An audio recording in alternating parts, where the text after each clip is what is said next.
We'll start with this one from Rowan. Is there a chance Morris becomes a DP for accounting reasons this offseason?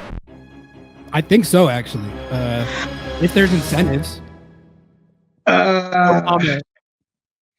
I'm gonna say that it's a possibility. I think that there's a possibility. Imagine the discourse we'll be doing then. I think that there's a possibility, and I think people are gonna be very upset. And I won't say much else, but I'll say that it is a strong possibility that could happen. When I look at the roster, when I look at the fact that Oh boy, if that wasn't the case, they would have brought already going off. they would have brought Jesus Ferreira as a DP. They wouldn't be doing all this extra stuff to figure out the contract and figure out, do I get him, do I not get him? There's a reason why the Sounders are doing as much as they're doing to get in players that Dallas is paying $1 million of their salary off, and you're getting a top talent like Ferreira on the low. There's a reason for it, man. And that's all I'll say. He was pretty happy when I did the interview with him. So, I just, take that as it is. But just scratch the ear on that one. The notion of Jordan Morris being the first choice number 9 on this team for next year, because I know me and you see that a little differently. You've been on the train for a long time of you like him more out wide than you do up top. And I was also on that train for a long time because it always felt like a more multifaceted threat when he was facilitating from out there and attacking from out wide compared to playing a more traditional number 9 role. But purely from a production standpoint, I don't think it's as outlandish an idea as I think most people hear, oh, Jordan might be the first choice number 9 next year, and that's unacceptable. I mean, we were talking about this on our last show. He put up, I think, 18-6 across all comps last year, and 14-5 after he made the switch to the full-time number 9, which was not until a little bit into the season. If they went out and it's sort of a similar point to the Rusnak point. If they went out and signed a DP number 9 that put up 18-6 across all comps, came 1 goal from breaking the single season all comps goal record that Obafemi Martins hit, I don't think anyone would be saying much about whether that guy should be the 9 again next year. So I feel like the sentiment on it doesn't necessarily he had a really productive year last year. So I'm not saying that means that they shouldn't sign a number 9 if they're able to, but I don't know. I just don't. I think him at the 9 this year actually worked pretty well and got them pretty far without a lot of support. To me, the whole thing is about the pieces around the Morris Rusnak Foundation more than it is about either of those two players coming off the years that they had. Nico, how do you see that? Yeah, I think it's a fair argument. And quite honestly, although, yes, I argue consistently that I thought Jordan Morris' best position was out wide, I have slowly changed my mind, and not just because of the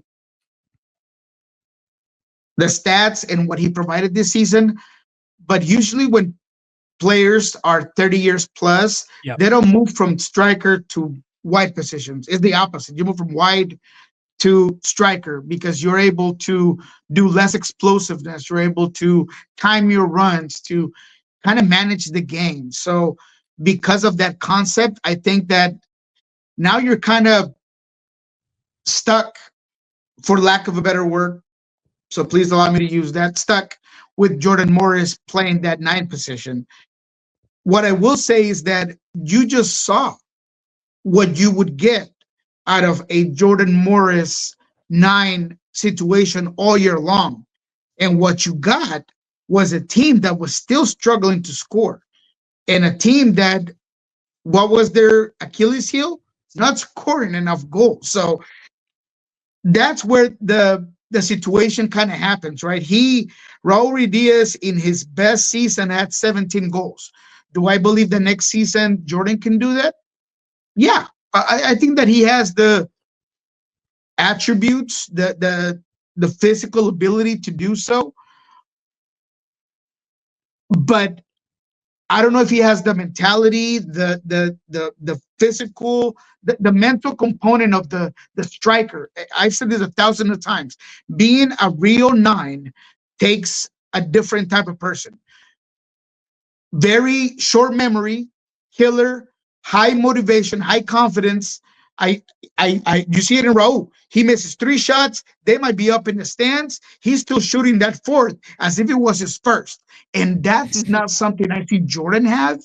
And that's where I struggle to see him being the number 1 guy. Now, if you bring in another striker that adds on, if you bring another winger that provides better services, maybe you do get more out of Jordan Morris. But I'm not completely sold. But what I will say is that for better or for worse, the Sounders are stuck with Jordan Morris as their striker, whether it's in a 2-man formation, as Craig and Brian alluded in the end of year conference, or whether it's with a false 9 like Ferreira behind him or a better winger on the side.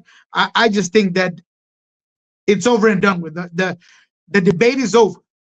Next season, Jordan Morris is going to be the guy at striker. There's only a question of, does he have a partner at striker, or do you do something else to amplify what he did this year? What do you think is going to happen with that?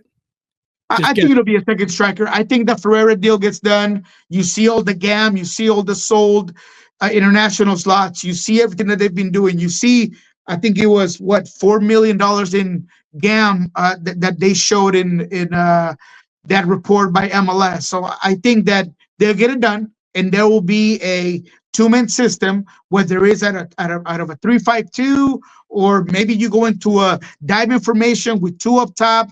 Regardless of, I think they're going to utilize that. Maybe Ferreira does play out wide, and you get a situation with Pedro's out right and Ferreira's out left, and then there's a lot of mobility. One way or another, I think that Jordan's going to stay at the 9, and maybe you do switch him out. Maybe you put your 24-year-old in Ferreira at the 9 and see how Jordan performs out wide. So it's going to be a lot of versatility, but I think that's why Ferreira makes sense, is because of what he can do in that final third and the many options that he provides.